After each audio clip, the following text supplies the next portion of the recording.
नमस्कार दोस्तों, कैसे हैं आप सब। मैं डॉक्टर सोनवीर सिंह राजकीय पॉलिटेक्निक जानसठ मुजफ्फरनगर से चैनल में आपका स्वागत करता हूं।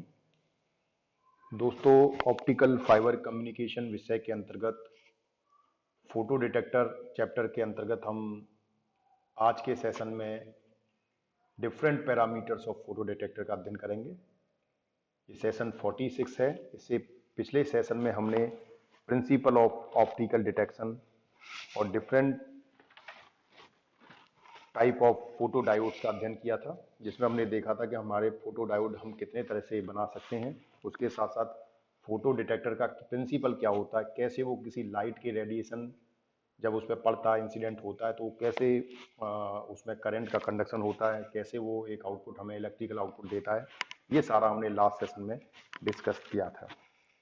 आज के सेशन में हम डिस्कस करेंगे different parameters of photo detectors कि फोटो डिटेक्टर्स को अगर हम यूज कर रहे हैं तो ऐसे कौन कौन से पैरामीटर हैं जो हमारे लिए बहुत इंपॉर्टेंट होते हैं, जिनको हमें कंसीडर करना होगा for the selection of the photo detector. तो उसमें सबसे पहले जो पैरामीटर है that is called response time of photo detector. That is called response time of photo detector. Response time of photo detector.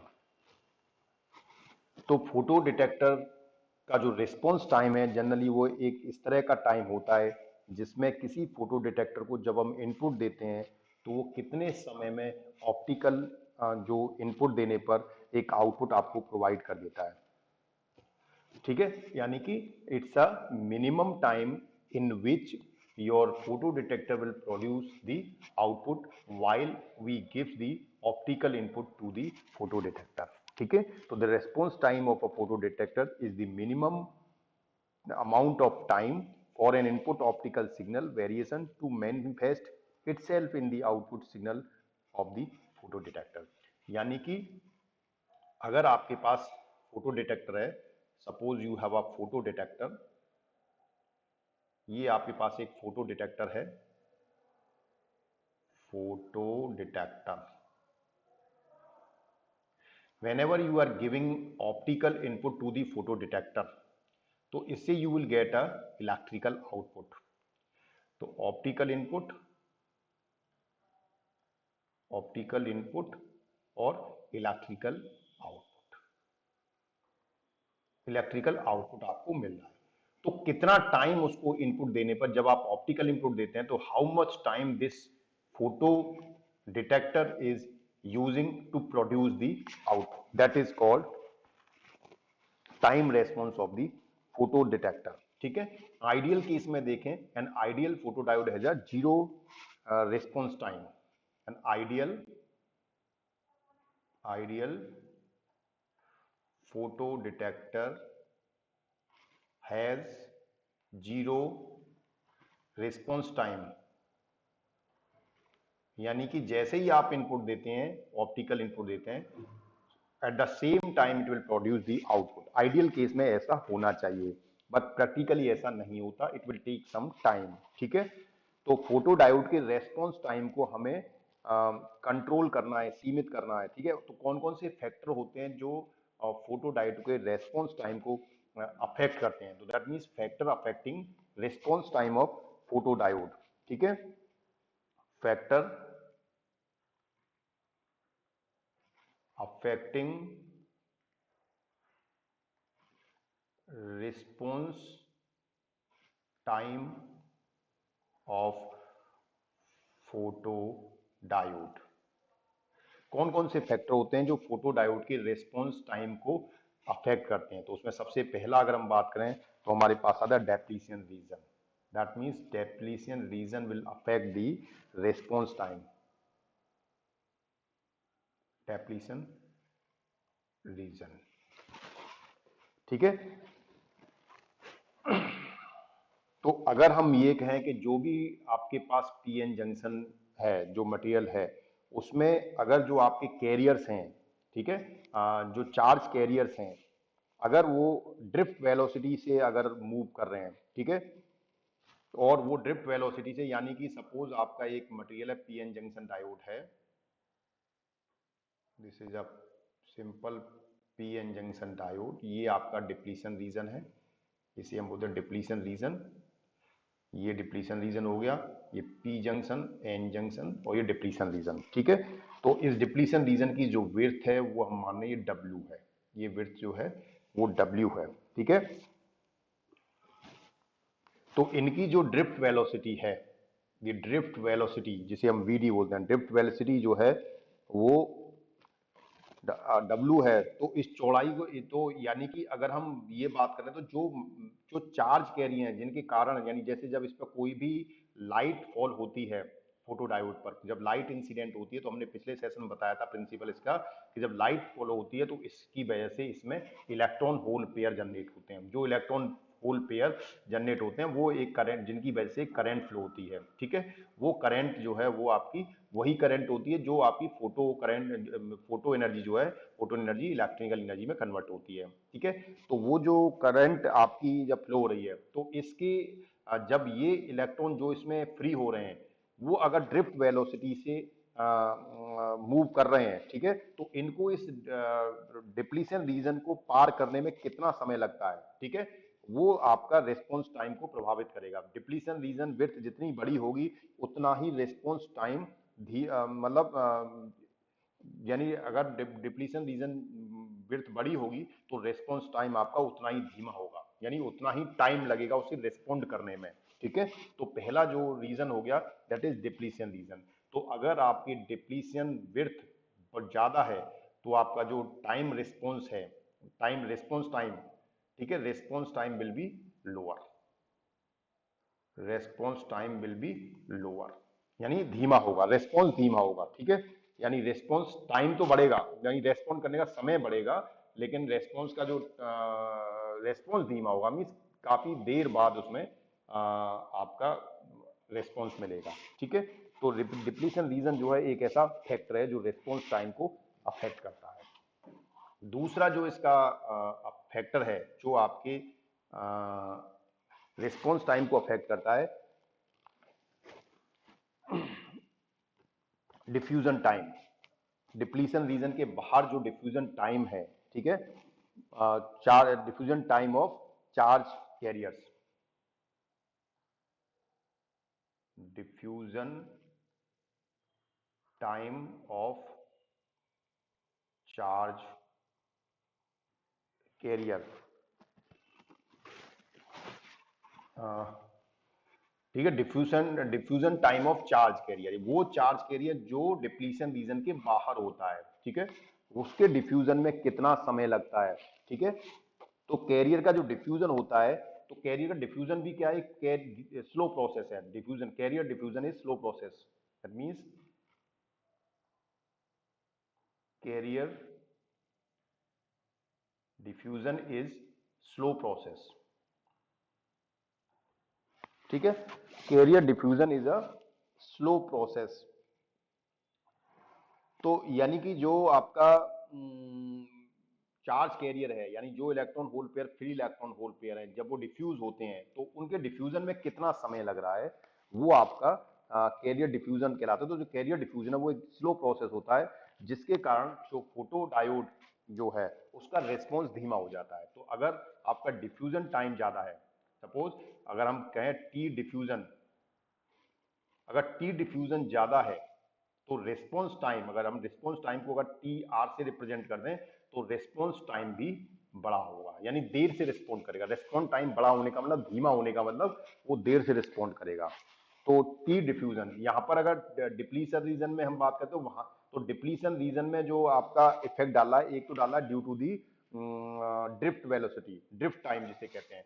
तो drift velocity, drift time, drift velocity क्या है, जो भी आपका इलेक्ट्रॉन होल पेयर जो depletion region के अंदर जो होल पेयर हैं, ठीक है, वो जो इलेक्ट्रॉन होल पेयर जनरेट हुए हैं, जो चार्ज कैरियर है, वो इस डिप्लीशन रीजन को पार करने में कितना समय ले रहे हैं, वो आपका जो है वो ड्रिफ्ट टाइम कहलाता है। तो जो इलेक्ट्रॉन्स ड्रिफ्ट वेलोसिटी से मूव करते हैं तो उनको ट्रेवल करने में जो टाइम लग रहा है जिसे बोलते हैं हम टी ड्रिफ्ट, ड्रिफ्ट टाइम।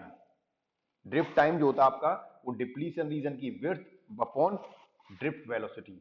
ठीक है, तो डिप्लीशन रीजन जितना बड़ा होगा उतना ही टाइम इसमें ज्यादा लेगा, ड्रिफ्ट वेलोसिटी जितनी ज्यादा होगी टाइम उतना कम लगेगा। ठीक है, तो यानी कि हमें अगर इसकी रेस्पॉन्स टाइम को बढ़ाना है तो डिप्लीशन रीजन की विड्थ को हम बहुत ज्यादा बड़ा नहीं कर सकते। इसके साथ साथ ड्रिफ्ट वेलोसिटी अगर हम बढ़ जाती है तो भी हम रिस्पॉन्स टाइम को बढ़ा सकते हैं। ठीक है, कम कर सकते हैं। ठीक है, तो ये इसमें टी ड्रिफ्ट होता है। इसी तरह से टी डिफ्यूजन अगर आप निकालेंगे रेस्पॉन्स टाइम के लिए, तो टी डिफ्यूजन की अगर हम बात करें तो this is due to the diffusion diffusion of charge carrier. तो टी डिफ्यूजन जो होता है वो D square Y two D C square, two D C square. तो यहां पर जो डीसी है, this DC is nothing, DC is equals to minority carrier diffusion time constant, minority carrier diffusion time constant, time constant. ठीक है, और D जो है कैरियर चार्ज कैरियर द्वारा, चार्ज कैरियर द्वारा चली गई दूरी, तो D is a distance travel by charge carrier, charge career. ठीक है, तो ये हमारे पास डिफ्यूजन टाइम हो गया। तो हमने ड्रिफ्ट टाइम और डिफ्यूजन टाइम दोनों देख लिया, दोनों ही हमारे क्या है, रेस्पॉन्स टाइम को अफेक्ट करते हैं। ठीक है, ये दूसरा फैक्टर हो गया जो आपके रेस्पॉन्स टाइम को अफेक्ट करता है। तीसरा अगर हम बात करें रिस्पॉन्स टाइम की कि और कौन सा फैक्टर होता है जो रिस्पॉन्स टाइम को अफेक्ट करता है, तो उसमें तीसरा जो थर्ड जो इफेक्ट होता है that is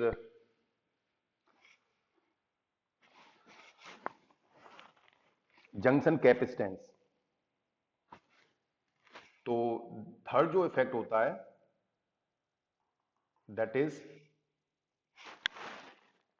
junction capacitance generated by the load, junction capacitance. तो अगला जो कारक है दैट इज जंक्शन कैपेसिटेंस,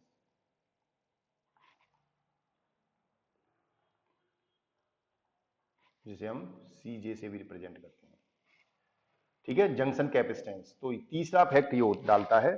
तो सीजे हम बात करें तो जब हम किसी भी फोटो डायोड को जब रिवर्स में हम कनेक्ट करते हैं तो जंक्शन पे जो चार्ज स्टोर होता है, तो वो जो जंक्शन कैपेसिटेंस बन रही है उसके कारण जंक्शन पर एक चार्ज स्टोर होता है जो अप्लाइड रिवर्स वोल्टेज पर डिपेंड करता है। तो जंक्शन कैपेसिटेंस को अगर आप निकालें तो junction capacitance C J is equals to epsilon A upon W. ठीक है, ये होगा जहां पर एप्सिलॉन क्या है, epsilon is nothing, it's a permittivity, permittivity. A is the area of junction, area of junction.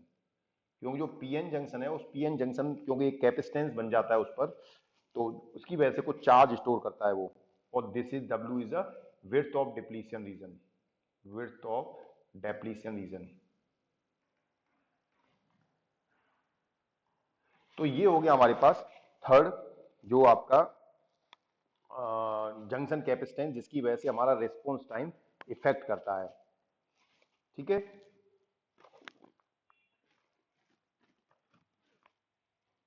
तो तो अगर हम सेमीकंडक्टर जंक्शन की बात करते हैं तो उसके पॉइंट ऑफ व्यू से देखें तो फोटो डिटेक्टर का जो मटेरियल है उसको रेस्पॉन्स टाइम को डिफरेंट पैरामीटर जो है वो अफेक्ट करते हैं। कौन कौन से पैरामीटर होते हैं, तो पैरामीटर अफेक्टिंग दी रिस्पॉन्स टाइम, तो उसमें कौन कौन से पैरामीटर होते हैं, जैसे पहला हो गया absorption coefficient, ABSORPTION,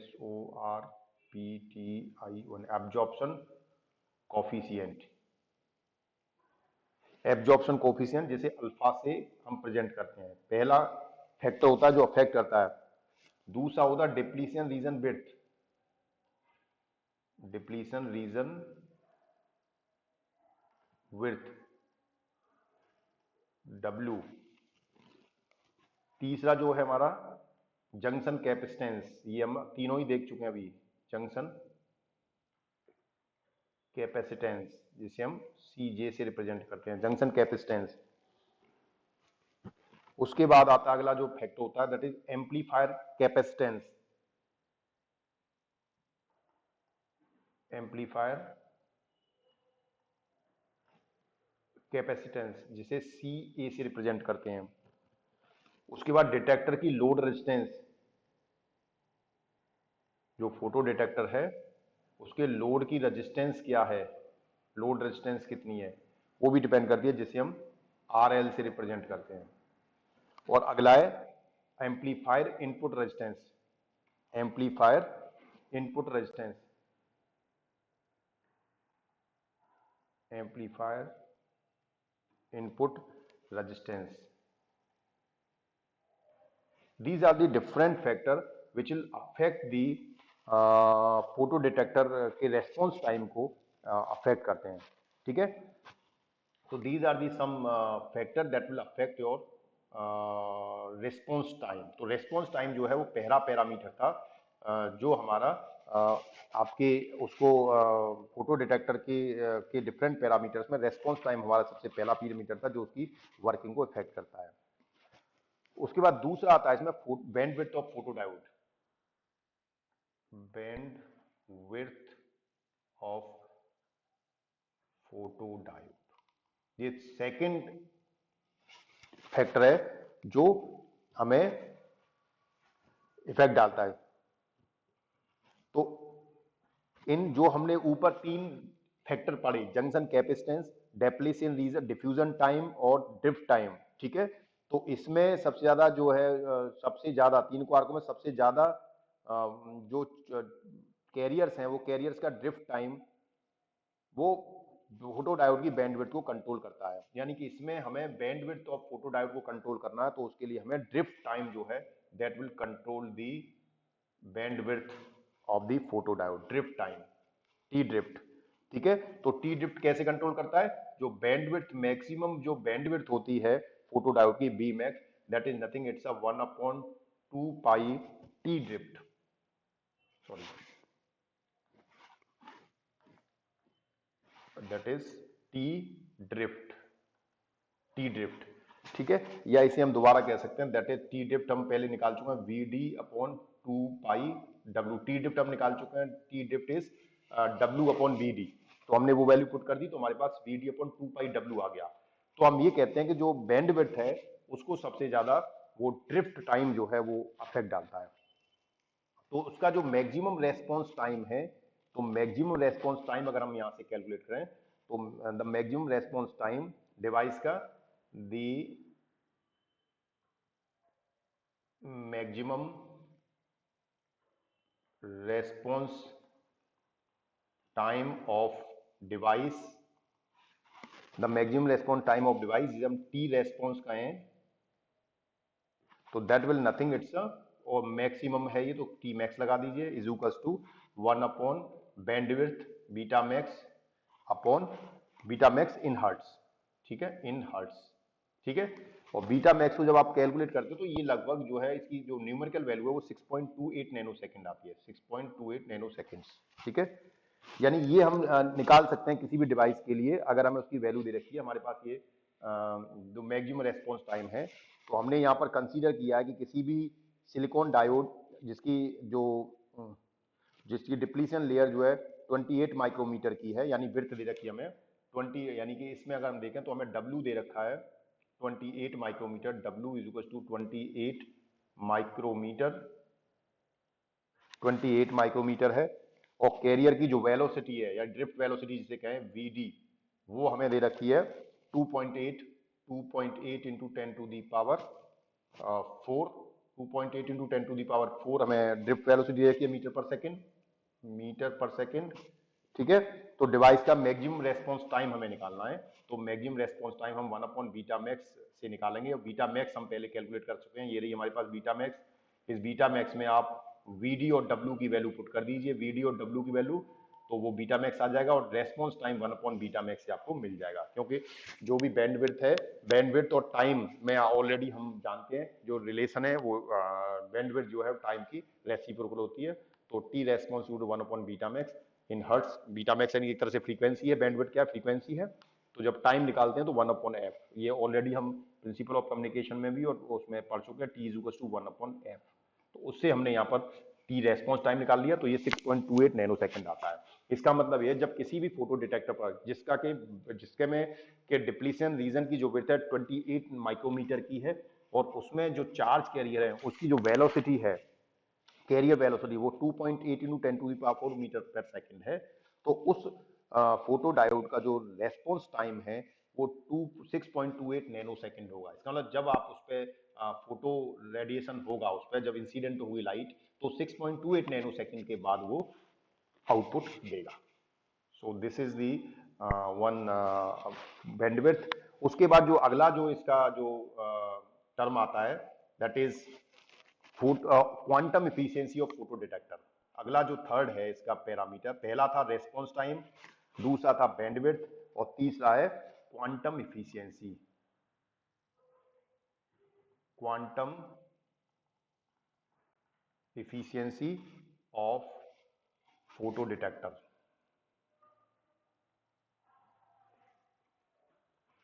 quantum efficiency of photo detector, ये थर्ड पैरामीटर है जिसपे कि आपका फोटो डायोड का जो रेस्पॉन्स टाइम है वो डिपेंड करता है, यानी जो पैरामीटर है जिसपे आपका फोटो डायोड की जो वर्किंग है वो डिपेंड करती है। पहले रेस्पॉन्स टाइम देखा हमने, दूसरा बैंडविड्थ देखा, तीसरा हम देख रहे हैं quantum efficiency of photo diode.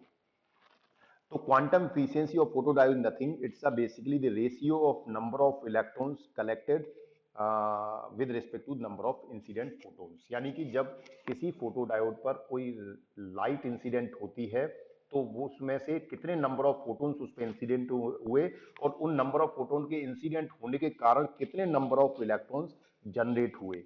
ठीक है, उन दोनों के रेशियो को हम अगर लें तो that will give you the quantum efficiency. यानी कि डिटेक्टर पर इलेक्ट्रॉन के जनरेट होने की जो रेट है, ठीक है, और फोटोन्स के एब्जॉर्प्शन की जो रेट है, उसका अगर हम रेशियो निकाल लें तो you will get the quantum efficiency. तो quantum efficiency is nothing, it eta is equals to number of electron collected, number of electrons collected with respect to number of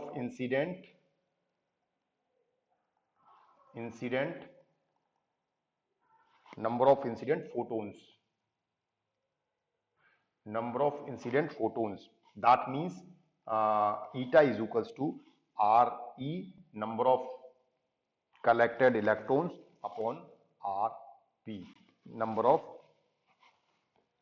तो ये रेट जो आर ई है, that means rate incident photon rate, यानी RP जो हम कह रहे हैं यहाँ पर, R E is equal to that is electron rate, that is electron rate, और R P is equal to incident photon rate,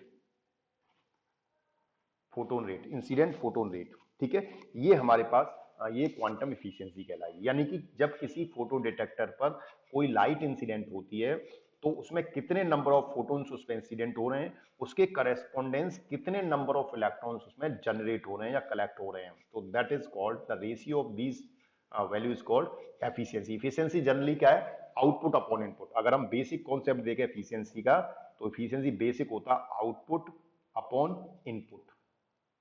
तो फोटो डिटेक्टर की अगर हम बात करें, फोटो डिटेक्टर पर जो आउटपुट है वो नंबर ऑफ इलेक्ट्रॉन्स होंगे, नंबर ऑफ इलेक्ट्रॉन्स जनरली कितने इलेक्ट्रॉन्स में जनरेट हुए, और इनपुट क्या है, इनपुट है लाइट, यानी नंबर ऑफ फोटोन्स, ये इनपुट होगा। तो इन दोनों का रेशियो ले लेंगे तो you will get the efficiency, quantum efficiency कहेंगे हम इसको। तो इसमें जो भी हम क्वांटम फिशन निकाल रहे हैं उसमें सेमीकंडक्टर मटेरियल का जो एब्जॉर्प्शन कोफिशिएंट है, एब्जॉर्प्शन कोफिशिएंट जिसे हमने अल्फा से रिप्रेजेंट किया था, alpha, it's a absorption coefficient.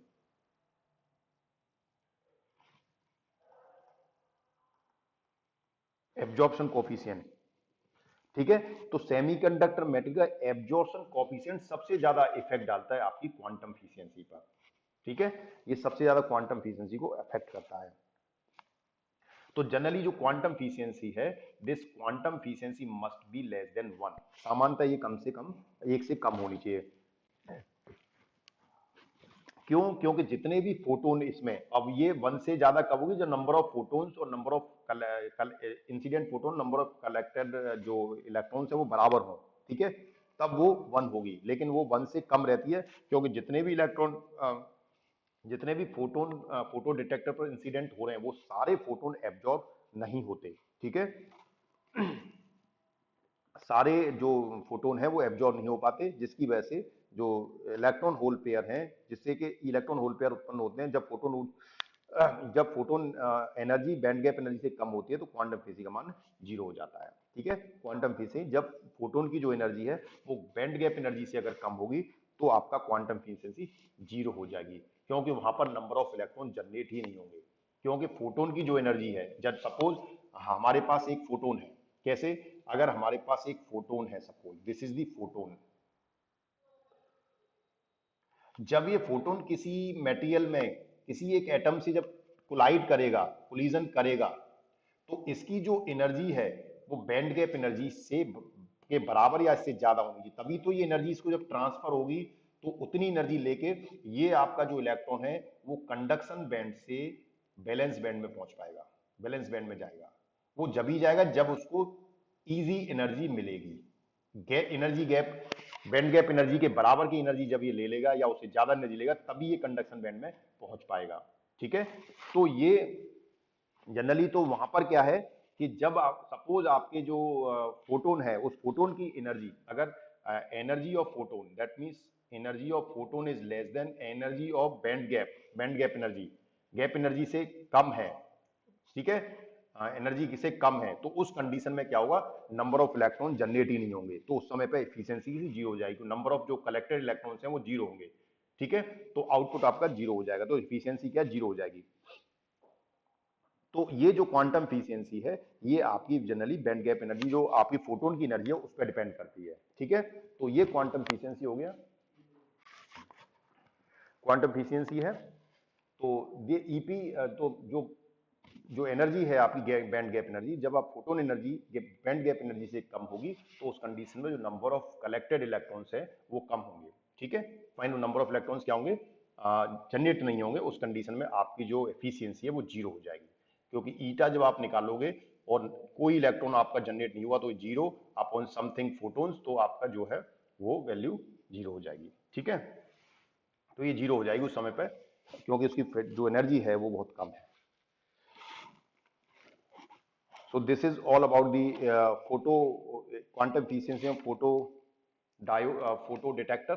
अगला जो इसका फैक्टर होता है, जो इस पर डिपेंड करता है, इससे हम न्यूमेरिकल प्रॉब्लम भी इसका हम देख सकते हैं कि आप इसके लिए निकालने के लिए किसी फोटो डिटेक्टर पर फोटोन की संख्या दे रखी है और उसमें फोटो डिटेक्टर से कितनी क्वांटम एफिशिएंसी दे रखी है, तो कितने इलेक्ट्रॉन होल पेयर उसमें जनरेट होंगे, इस तरह के न्यूमेरिकल्स हम इसमें कर सकते हैं। तो बुक से आप ट्राई कर सकते हैं, कोई प्रॉब्लम हो तो आप कमेंट बॉक्स में कमेंट कीजिए, तो हम उसको सॉर्ट आउट करेंगे। अगला जो टर्म आता है, दैट इज कॉल्ड, जो फोर्थ इसका फैक्टर है, that is called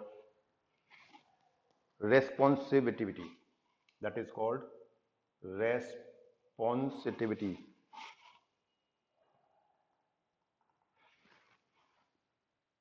responsivity, PITY, responsivity, ठीक है। तो जब फोटो डिटेक्टर की जो परफॉर्मेंस है उसे फोटोन एनर्जी के टर्म्स में अगर हमें समझना है, तो हमें रेस्पॉन्सिविटी को डिफाइन करना पड़ेगा। तो responsivity is nothing, it's generally R, it is represented by R, R is equal to IPH, that photon current upon PINC, इसे बोलते हैं इंसिडेंट ऑप्टिकल पावर। यानी कि इट्स जब responsivity nothing, it's a ratio of output photon current, यानी कि जब किसी फोटो डिटेक्टर पर जब कोई लाइट इंसिडेंट होती है, तो उस लाइट इंसिडेंट होने की वजह से उसमें इलेक्ट्रॉन होल पेयर जनरेट होते हैं, जिसकी वजह से एक उसमें फोटोन करंट फ्लो होती है, ठीक है। तो वो आउटपुट करंट कितनी है, that is called IPH, is nothing, it's a photon output photon current, output photon current, and PINC is nothing, it's a incident optical power. It is called incident optical power. अगर हम दोनों का ratio ले लें तो you will get the responsivity R is equal to IPH upon PINC. Fine. तो incident power, तो that means it is the ratio of photon current with respect to incident power. कितनी पावर हमने उस पर incident की और कितना हमें उस पर आउटपुट फोटोन करंट मिला. तो हम ये कह सकते हैं in other words we can say that the responsibility of the photodiode is nothing, it's a क्या कि हाउ मच आउटपुट और photon current we are getting per unit optical power. That means output signal per unit optical power. That means how much optical signal या optical output, जो optical signal है output signal है या electrical output है या कहें photon current है, वो पर यूनिट ऑप्टिकल पावर के लिए कितनी है, उसे हम कहते हैं आपकी रेस्पॉन्सिबिलिटी. तो जैसे दूसरे टर्म में हम कह सकते हैं आप इसे और आगे फर्दर कर सकते हैं, R is equal to NQ upon efficiency eta upon Q upon HV. तो यहां पर इसे हम कह सकते हैं और इसे थोड़ा और इसे शॉर्ट करेंगे तो that is eta Q lambda upon HC. H new की है SC बाई लैम्डा कर दिया हमने, यहाँ वैल्यू पुट कर दी V की, तो SC बाई लैम्डा. तो IPH जो है IPH जो है फोटोन करंट हो गया, where IPH is photon current और P इनके जो इंस्टेंट ऑप्टिकल पावर और eta is nothing, it's a quantum efficiency. Quantum efficiency. ठीक है, तो ये आपका रेस्पॉन्स टाइम हो गया. ठीक है, तो अगर हम रेस्पॉन्स टाइम की बात करें तो ये हमारा टर्म बहुत इंपॉर्टेंट है. जैसे आपके पास कोई अगर हम इसे सर्किट से समझना चाहें तो हमारे पास एक कोई फोटो डिटेक्टर है. इस फोटो डिटेक्टर पे हम जब कोई भी सोर्स पावर हम इस पे देंगे, जब whenever you have give some supply, photo detector हम रिवर्स वाइस में कनेक्ट करते हैं तो हमने रिवर्स वाइस में कनेक्ट कर दिया, यहाँ पर एक लोड लगा दिया हमने साथ में, ये लोड हो गया और ये आपके पास सप्लाई होगी, पावर सप्लाई और ये फोटो डिटेक्टर हो गया. जब इस पर कोई लाइट इंसिडेंट होती है, जब इस पर कोई लाइट इंसिडेंट होगी तो उससे क्या है, यानी कि जो फोटो डिटेक्टर जो स्पेक्ट्रल रेस्पॉन्स है वो वेवलेंथ पे भी एक तरह से डिपेंड करता है. कैसे कि ये इफेक्ट करेगी, जैसे अगर हम इसकी रेस्पॉन्सिटिविटी और वेवलेंथ के बीच में अगर हम कर्व ड्रॉ करें, ये हमारे पास वेवलेंथ हो गई, ये इसकी रेस्पॉन्सिटिविटी होगी किसी फोटो डिटेक्टर की. ठीक है, तो आइडियल जो फोटो डायोड है वो हम आपको याद होगा हमने पीछे अभी कट ऑफ फ्रीक्वेंसी पिछले सेशन में निकाली थी, कट ऑफ वेवलेंथ. ठीक है, तो सपोज ये कट ऑफ वेवलेंथ है तो आइडियल केस में जो फोटो डायोड है आपका फोटो डिटेक्टर है उसकी जो कैरेक्टरिस्टिक है वो कुछ इस तरह की होती है. यानी कि ये जो लैम्डा सी है, अगर आपके फोटो डायोड की जो ऑपरेटिंग वेवलेंथ है वो लैम्डा सी से अगर ज्यादा हो जाएगी तो वो सिग्नल डिटेक्ट नहीं होगा. उस सिग्नल को डिटेक्ट करने के लिए उसकी कट ऑफ वेवलेंथ, जो उसकी वेवलेंथ है कट ऑफ वेवलेंथ से कम होनी चाहिए.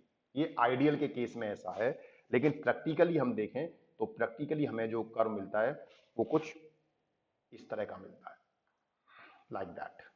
ये ठीक है, तो ये टिपिकल फोटो डायोड है. This is typical photo diode. It's a typical photo diode और it is for ideal photo diode. Ideal photo diode. ठीक है, तो ये हमारे पास वेवलेंथ, यानी हमने एक सर्किट के लिए रेस्पॉन्सिविटी और वेवलेंथ के बीच में एक कर्व खींचा जिसमें हमें ये पता लग गया कि कोई भी फोटो डिटेक्टर उसी वेवलेंथ को, जिसकी वेवलेंथ कट ऑफ वेवलेंथ से कम होगी उसी को ही वो डिटेक्ट करेगा। अगर कोई wavelength, operating wavelength cut off wavelength से ज्यादा हो जाएगी तो फोटो डिटेक्टर उस ऑपरेटिंग वेवलेंथ की सिग्नल को डिटेक्ट नहीं कर पाएगा। तो हमें ये भी ध्यान रखना है कि जो भी सिग्नल फोटो डिटेक्टर पर जा रहा है उसकी वेवलेंथ कट ऑफ वेवलेंथ से कम होनी चाहिए। कट ऑफ वेवलेंथ के लिए हम पीछे न्यूमेरिकल फॉर्मूला देख चुके हैं, उससे हम डिसाइड कर सकते हैं कि हमें कितनी कट ऑफ वेवलेंथ रखनी है। So this is all about the different parameters of photodiode. Thanks.